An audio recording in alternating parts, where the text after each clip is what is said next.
السلام علیکم ورحمۃ اللہ وبرکاتہ۔ اعوذ باللہ من الشیطان الرجیم، بسم اللہ الرحمن الرحیم۔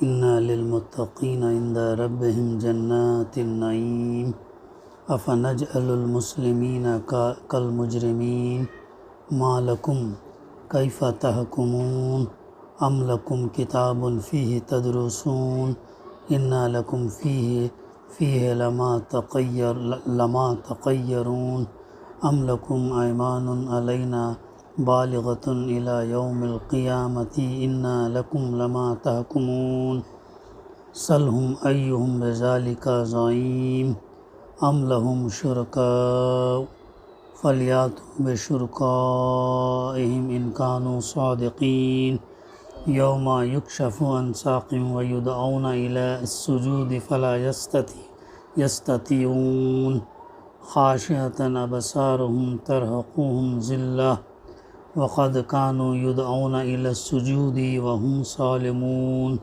صدق اللہ العلی العظیم۔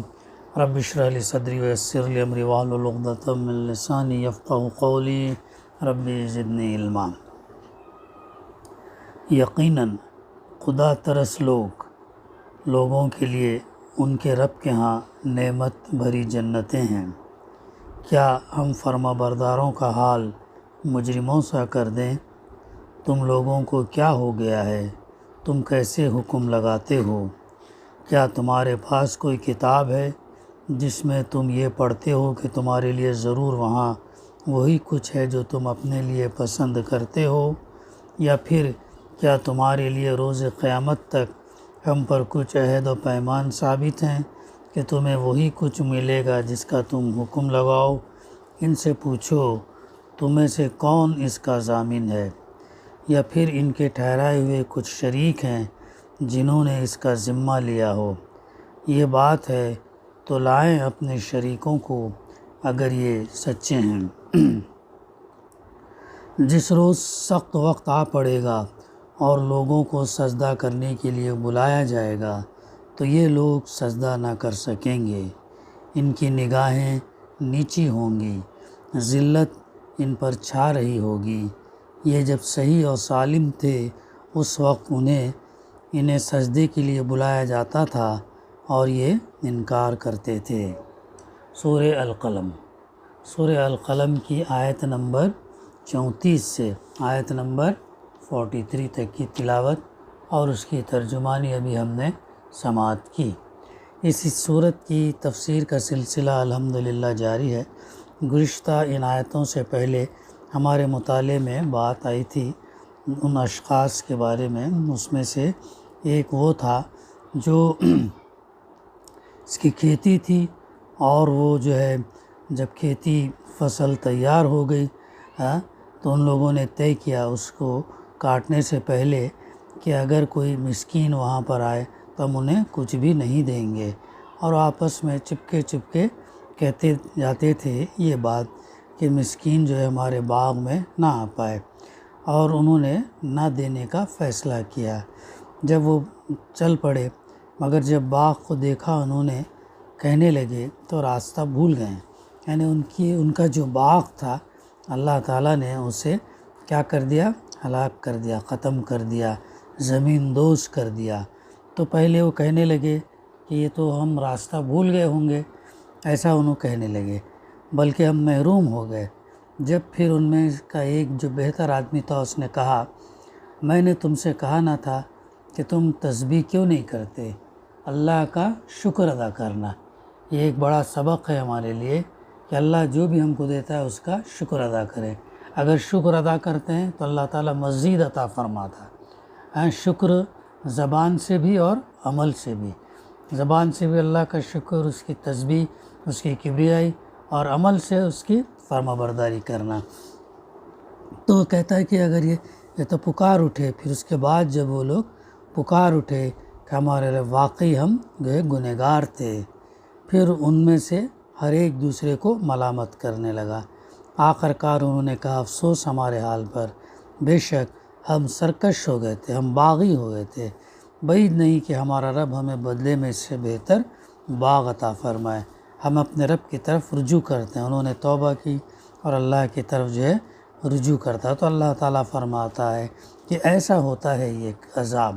دنیا کے اندر تو ان کا عذاب یہ ہے کہ اللہ تعالیٰ نے ان کو نقصان پہنچایا نافرمانی کی عوض میں، اور بتایا کہ ایسا ہوتا ہے عذاب. اور آخرت کا عذاب جو ہے فرمایا کہ اس سے بھی بڑا ہے، کاش تم لوگ جو ہے اسے جانتے. تو یہ اس کا مطالعہ گزشتہ ہمارا ہو چکا ہے. اب اس کے بعد کی آیتیں ہیں. یہاں پر فرما رہا اللہ تعالیٰ یقیناً بے شک خدا ترس لوگوں کے لیے ان کے رب کے ہاں نعمت بھری جنتی ہیں. جو لوگ یعنی جو اللہ سے ڈرنے والے پرہیزگار ہیں، تقوی کی زندگی گزارنے والے، اللہ کو یاد رکھنے والے، ہر عمل میں یہ دیکھنے والے کہ اللہ اور اس کے رسول کے مطابق عمل ہے یا اس کے خلاف عمل جانے والا ہے. تو مکے کے بڑے بڑے سردار مسلمانوں سے کہتے تھے کہ ہم کو یہ نعمتیں جو دنیا میں مل رہی ہیں یہ اللہ کے ہاں ہمارے مقبول ہونے کی علامت ہیں. منکرین کیا کہتے تھے؟ کفار مکہ مالدار تھے، اقتدار تھا، طاقت تھی، اللہ خوش ہے کر کے تو ہم کو یہ چیزیں دیا ہے. اللہ اگر خوش نہ ہوتا تو یہ جو ہم کو نہیں دیتا. تو یہ ہماری علامت ہے کہ جو ہے اللہ تعالیٰ جب ہم کو اس دنیا میں دیا تو آخرت میں بھی ہمارے لیے بہتر ہوا. اور تم جس بدحالی میں مبتلا ہو یہ اس بات کی دلیل ہے کہ تم اللہ کے مغضوب ہو. ایسی رائے یہ لوگ قائم کرتے تھے. آج بھی مسلمانوں کے اندر کیا ہے، کیا سمجھتے ہیں وہ؟ جس کو نعمت ملی، جس کو مال ملا، اقتدار ملا، آسائش کی زندگی ملی، تو مسلمان بھی یہ سمجھتے ہیں کہ اللہ ہم سے خوش ہے تو اللہ نے ہم کو یہ دیا ہے، ایسا سمجھتے ہیں. لیکن حقیقت میں کیا ہے؟ اللہ سبحانہ و تعالیٰ مال، متاع، اقتدار، نعمتیں یہ سب کس لیے دے رہا؟ امتحان کے لیے دے رہا، آزمائش کے لیے دے رہا کہ اگر انہیں ملتے ہیں تو گویا وہ شکر کرتے ہیں یا نافرمانی کرتے ہیں، اگر نہ ملنے کی صورت میں صبر کرتے ہیں اور یا باغی ہوتے ہیں. تو یہ گویا ایک کرائٹیریا نہیں ہے. دنیا میں سب ہمارے نفس کے مطابق، خواہش کے مطابق ہونا اور آسائش میں ہونا یہ کرائٹیریا نہیں ہے کہ اللہ ہم سے خوش ہے، بلکہ یہ تمام چیزیں اللہ سبحانہ و تعالیٰ جو دے رہا ہے امتحان کے لیے دے رہا ہے. ہم اپنے نفس کے مطابق، اپنے رواج اور اس کے مطابق زندگی نہیں گزارنا، بلکہ اللہ کی کتاب اور اللہ کے رسول صلی اللہ علیہ وسلم کی تعلیمات کے اوپر جو ہے ہم زندگی گزارنا. تو خدا ترس لوگوں کے لیے اللہ تعالیٰ جو اللہ کے بتائے ہوئے راستے پر اپنی زندگی گزارتے ہیں اور مشکل میں، مصائب میں، تکلیف میں صبر کرتے ہیں اور اللہ پر بھروسہ رکھتے ہیں، اللہ پر توکل کرتے ہیں، کسی اور سے مدد طلب نہیں کرتے، اللہ سے طلب کرتے مدد. ایاک نعبد و ایاک نستعین، تیری ہی عبادت کرتے ہیں اور تجھی سے ہم مدد طلب کرتے ہیں، اس پر ان کا یقین ہوتا ہے. تو ایسے لوگوں کے لیے اللہ تعالیٰ فرما رہا کہ اس کے ہاں نعمت بھری جنتیں ہیں.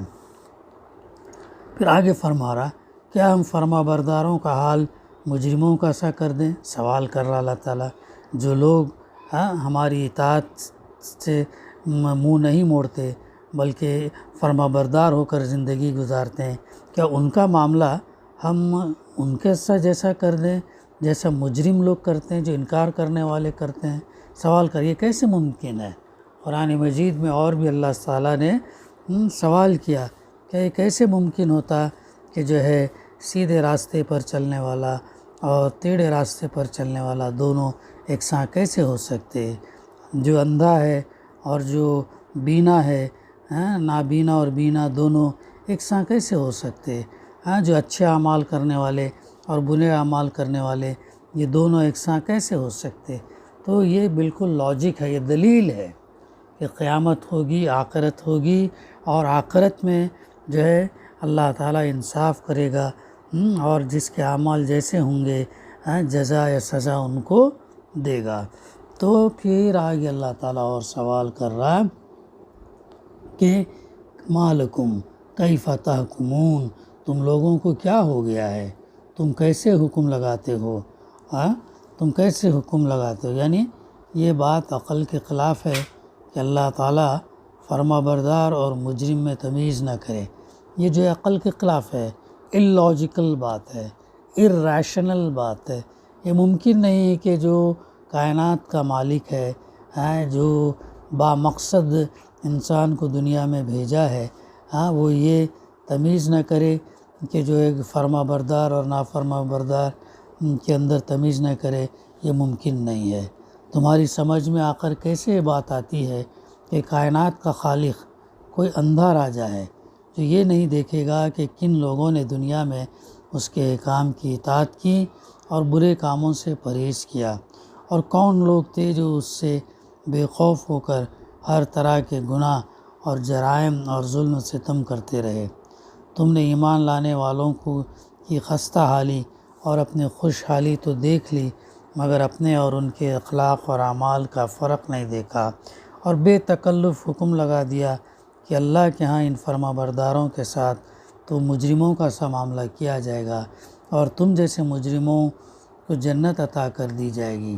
تو اللہ تعالیٰ یہاں پر انسان کو غور کرنے سوچنے کے لیے اللہ سبحانہ وتعالیٰ بتا رہا ہے کہ تم کیسے حکم لگاتے ہو۔ کیا تمہارے پاس جو تم حکم لگا رہے ہو اس کے لیے تمہارے پاس کوئی کتاب ہے؟ یعنی جیسے قرآن مجید ہے، ویسے کیا تمہارے پاس کوئی کتاب ہے جو اللہ سبحانہ وتعالیٰ نے تمہارے پاس بھیجی ہے؟ سوال کر رہا ہے۔ پھر اس کے بعد اللہ تعالیٰ فرماتا جس میں تم یہ پڑھتے ہو کہ تمہارے لیے ضرور وہاں وہی کچھ ہے جو تم اپنے لیے پسند کرتے ہو، یا پھر کیا تمہارے لیے روز قیامت تک ہم پر کچھ عہد و پیمان ثابت ہیں کہ تمہیں وہی کچھ ملے گا جس کا تم حکم لگاؤ۔ ان سے پوچھو تم میں سے کون اس کا ضامن ہے، تو ان سے پوچھو کہ تم میں سے کون اس کا ضامن ہے۔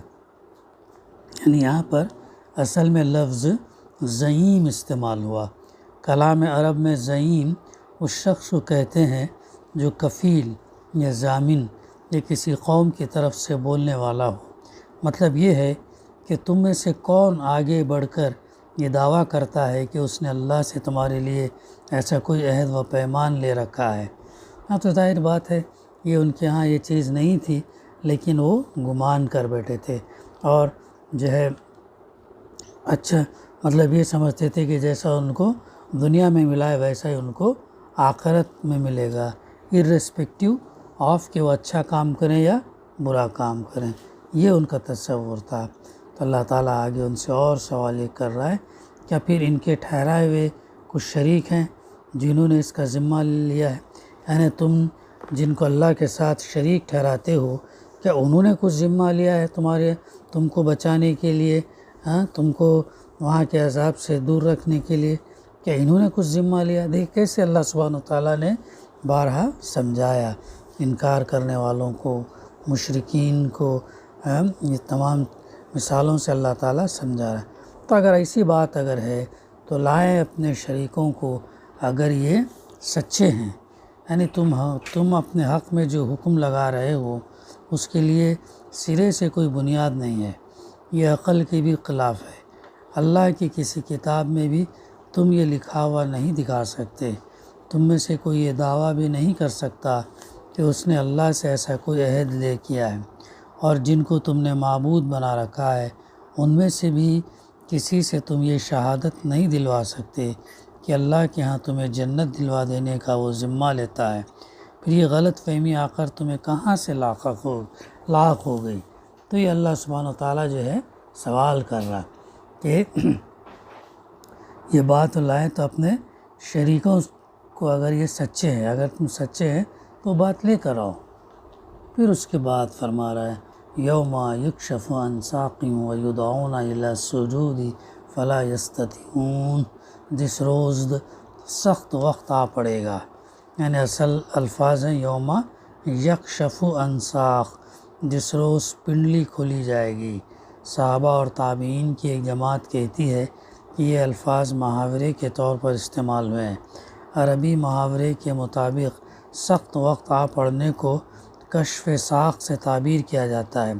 حضرت عبداللہ بن عباس رضی اللہ نے بھی اس کی یہی معنی بیان کیے ہیں اور ثبوت میں کلام عرب سے استشہاد کیا۔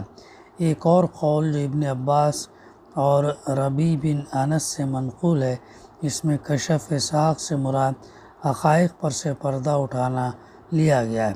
اس تعویل کے روح سے معنی یہ ہوں گے کہ جس روز تمام حقیقتیں بے نقاب ہو جائیں گے، اللہ تعالیٰ اس دن جو ہے جو پردے حائل ہیں انسان کے اور آسمان کے پیچھے کی چیزوں میں، ان تمام کو اللہ تعالیٰ کھول دے گا اور ان کی نگاہوں کو اللہ تعالیٰ تیز کر دے گا، اور جو چیز آج پردے میں ہے وہ اس دن ان کو کھل کر سامنے دکھ جائے گی، بے نقاب ہو جائے گی، اور لوگوں کے اعمال کھل کر جو ہے سامنے آ جائیں گے۔ تو وہ دن بڑا سخت ہوگا، اور وہ سخت جب آ پڑے گا اور لوگوں کو سجدہ کرنے کے لیے بلایا جائے گا، لوگوں کو اللہ تعالیٰ سجدہ کرنے کے لیے بلایا جائے گا، تو کیا ہوگا؟ تو یہ لوگ سجدہ نہ کر سکیں گے، ان کی نگاہیں نیچی ہوں گی، ذلت ان پر چھا رہی ہوگی۔ یہ جب صحیح اور سالم تھے اس وقت انہیں سجدے کے لیے بلایا جاتا تھا تو یہ لوگ کیا کرتے تھے؟ انکار کرتے تھے۔ اس کی تفسیر میں ہے کہ اس کے معنی یہ ہے کہ قیامت کے روز علی الاعلان اس بات کا مظاہرہ کرایا جائے گا کہ دنیا میں کون اللہ تعالیٰ کی عبادت کرنے والا تھا اور کون اس سے منحرف تھا۔ اس غرض کے لیے لوگوں کو بلایا جائے گا کہ وہ اللہ تعالیٰ کے حضور سجدہ بجا لائیں۔ جو لوگ دنیا میں عبادت گزار تھے وہ سجدہ ریز ہو جائیں گے، اور جن لوگوں نے دنیا میں اللہ کے آگے سر نیاز جھکانے سے انکار کر دیا تھا ان کی کمر تختہ ہو جائے گی، ان کے لیے یہ ممکن نہ ہوگا کہ وہاں جو ہے عبادت گزار ہونے کا جھوٹا مظاہرہ کر سکیں گے، اس لیے وہ ذلت اور پشیمانی کے ساتھ کھڑے کے کھڑے جو ہے وہ لوگ رہ جائیں گے۔ ظاہر ہے جو دنیا میں سجدہ کرتا رہا ہے، خدا ترس رہا ہے، نمازوں کی پابندی کرتا رہا ہے، جب اسے سجدہ کے لیے بلایا جائے گا تو آسانی سے سجدہ کرے گا، لیکن اس کے مقابلے میں جو نافرمان تھا، جو اپنے نفس کے مطابق چلتا تھا، تو وہ جو ہے وہاں پر اور سجدہ نہیں کرتا تھا، تو جب اسے بلایا جائے گا تو وہ جو ہے سجدہ کرنے کی پوزیشن میں نہیں رہے گا۔ تو اب جو ہے اب یہ چیز ہمارے اختیار میں ہے کہ آیا ہم کیسی زندگی ہم گزارتے ہیں، ہم خدا ترس اور فرما بردار ہونے کی حیثیت سے زندگی گزارتے ہیں یا نافرمان اور سرکش باغی کی زندگی جو گزارتے ہیں، یہ ہم پر ہے۔ تو یہ ہے ان آیات کی تفسیر اور ترجمانی۔ آیت نمبر 34 سے آیت نمبر 43 تک کا ہم نے مطالعہ کیا۔ دعا ہے کہ اللہ سبحانہ و تعالی ہمیں کہنے سننے سے زیادہ عمل کرنے کی توفیق عطا کرے۔ ربنا تقبل منا انک انت السمیع العلیم وتب علینا انک انت التواب الرحیم۔ صلی اللہ تعالی علی خیر خلقہ وعلی آلہ وصحبہ